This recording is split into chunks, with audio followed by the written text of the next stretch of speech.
Good afternoon, everyone. I am Melabet Isain, and today I am going to continue our report RA 10533 Enhanced Basic Education Act of 2013.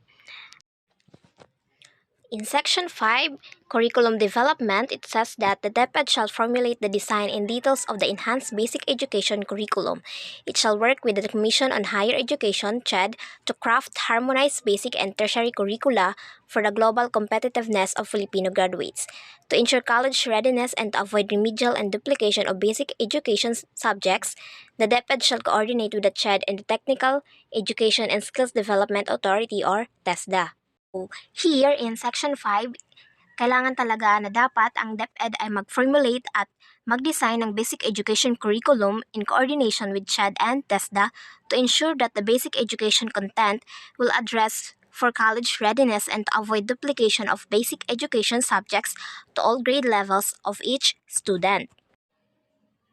To achieve an effective enhanced basic education curriculum, the DepEd shall undertake consultations with other national government agencies and other stakeholders including, but not limited to, the Department of Labor and Employment or DOLE, the Professional Regulation Commission, PRC, the Private and Public Schools Association, the National Student Organizations, the National Teacher Organization, the Parents-Teacher Associations, and the Chambers of Commerce on matters affecting the concerned stakeholders. Dapat collaborative, integrative yung ating basic education curriculum. Kailangan may consultation from other agency to ensure that the curriculum is spiral and at the same time responsive to the children's or to the learners.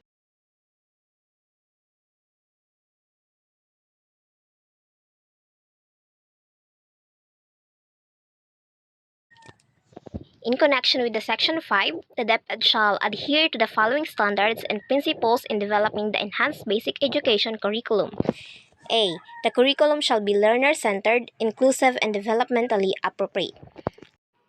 When we say learner-centered, it means that it is student-centered. So dapat yung student ang nasa core process ng teaching learning natin. Hindi dapat teacher ang bida sa loob ng classroom. Kailangan facilitator lang sila ng learning. Pag sinabi naman natin inclusive, dapat walang bias or discrimination sa loob ng classroom. Dapat open siya for all and it should be a friendly classroom setup. Hindi yung may pinapaboran lang. Dapat ma-feel ng students na they belong to that class and kaya dapat inclusive yung education. And pag sinabi naman nating developmentally appropriate, dapat naka-anchor siya sa readiness ng bata, sa development niya. Appropriate dapat yung curriculum sa development ng bata kasi we cannot impose a very complex lesson. For example, sa grade 1 pupil, hindi naman natin maituturo sa kanya yung pang grade 2 level ng lesson. Kaya dapat kung ano lang yung level niya, dun lang tayo mag-focus. Kung ano yung lesson sa grade 1, dapat dun lang din natin i-focus yung itinuturo nating lesson sa bata. Next is letter B, the curriculum shall be relevant, responsive, and research-based. Dito, kailangan dapat nakaka-relate yung student sa topic or lesson na i-discuss natin. And dapat yung lesson is research-based. Dapat nag-research din tayo ng mga dagdag kaalaman na pwede nating maituro sa ating students, yung hindi lang tayo maasa sa libro and at the same time, nadadagdagan din yung kaalaman natin na pwede nating maituro sa ating mga students. Letter C, the curriculum shall be culture sensitive. Letter D, the curriculum shall be contextualized and global. When we say contextualize, we need to assess the needs of the children because sometimes the need of the children may differ from one area to another. Letter E, the curriculum shall use pedagogical approaches that are constructivist, inquiry-based, reflective, collaborative, and integrative. Dito, kailangan hindi lang nagsasettle sa lower order thinking skills yung teacher. Kailangan gagamit din sila ng pedagogical approaches para ma-boost yung higher order thinking skills ng mga bata. F. The curriculum shall adhere to the principles and framework of mother tongue-based multilingual education (MTB) MLE, which starts from the where the learners are and from what they already knew, proceeding from the known to the unknown. Instructional materials and capable teachers to implement the MTB MLE curriculum shall be available. G. The curriculum shall use the spiral progression approach to ensure mastery of knowledge and skills after each level. Pag sinabi nating spiral progression approach, it is where first the basic facts of a subject are learned without worrying about details. Then as learning progress, more and more details are introduced while at the same time they are related to the subject. Section 6, Curriculum Consultative Committee. There shall be created a Curriculum Consultative Committee chaired by the DepEd Secretary or his or her duty authorized representative and with members composed of but not limited to a representative each from the CHED, the TESDA, the DOLE, the PRC, the Department of Science and Technology or DOST, and a representative from the business chambers such as the Information Technology Business Process Outsourcing, IT-BPO, Industry Association. The consultative committee shall oversee the review and evaluation on the implementation of the basic education curriculum and may recommend to the DepEd the formulation of necessary refinements in the curriculum. So, dito sa Section 6, ini-encourage talaga dito ng RA 10533 na kailangan dapat collaborative yung ating curriculum. Section 7, Teacher Education and Training. To ensure that the Enhanced Basic Education Program meets the demand for quality teachers and school leaders, the DepEd and the CHED, in collaboration with relevant partners in government, academe, industry, and non-governmental organization, shall conduct teacher education and training program as specified.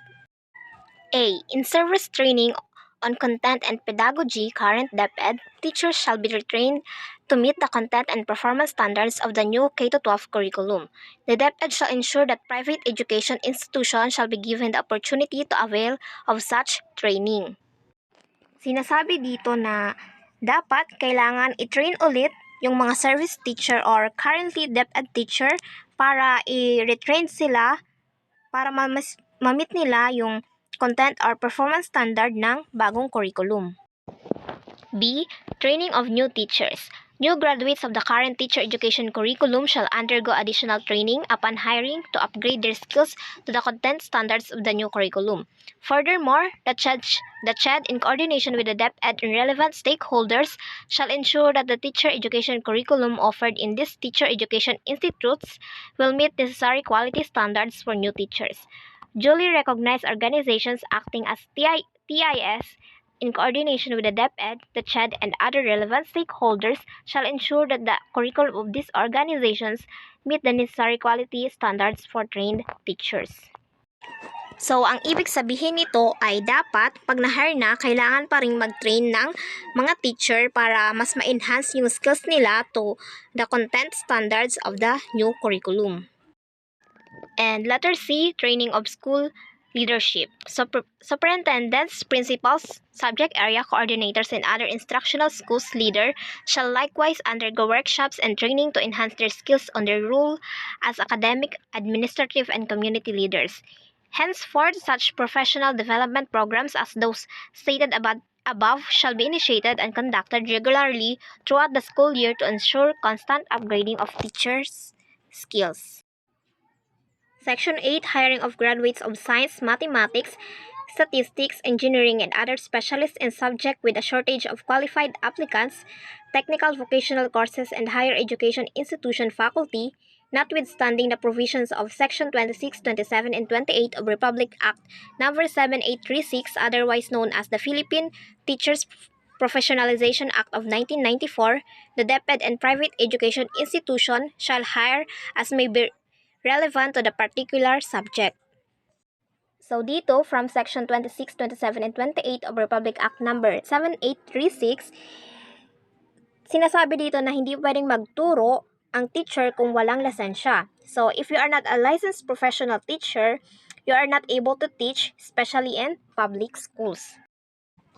A. Graduates of science, mathematics, statistics, engineering, music, and other degree courses With shortages in qualified licensure examination for teachers, applicants to teach in their specialized subjects in the elementary and secondary education, qualified LET applicants shall also include graduates admitted by foundations duly recognized for their expertise in the education sector and who satisfactorily complete the requirements set by these organizations, provided that they pass the LET within 5 years after the date of hiring. Provided further that if such graduates are willing to teach on part-time basis, the provisions of LET shall no longer be required. So dito, ang ibig sabihin ay, pwedeng ma-hire yung teacher kahit na wala siyang lisensya sa pagtuturo, pero kailangan nilang maipasa ang LET within the 5 years after the date of hiring. Also, provided na kailangan din nilang mag-earn ng education units for them to be able to take the LET in 5 years. B. Graduates of technical vocational courses to teach in their specialized subjects in secondary education, provided that these graduates possesses the necessary certification issued by the TESDA, provided further that they undergo appropriate in-service training to be administered by the DepEd on higher education institutions at the expense of the DepEd. So, dito naman, pwedeng magturo yung mga graduates ng technical vocational courses. Pwede silang magturo sa specialized subject sa secondary education, especially sa mga ICT or industrial arts. Basta, kailangang mayroon silang certification from TESDA. Letter C. Faculty of higher education institutes be allowed to teach in their general education or subject specialties in the secondary education, provided that the faculty must be a holder of a relevant bachelor's degree and must have satisfactorily served as a full-time higher education institute faculty. So, dito, for example, yung mga professors natin from higher education institute, pwede silang magturo sa ating senior high school program or elementary education program. Last, letter D, the DepEd and private education institution may hire practitioners with expertise in the specialized learning areas offered by the basic education curriculum to teach in the secondary level, provided that they teach on a part-time basis only. For this purpose, the DepEd, in coordination with the appropriate government agencies, shall determine the necessary qualification standards in hiring these experts. Thank you, and that would be all for my report. And Miss Angelica will be the next reporter to discuss the remaining sections under RA 10533.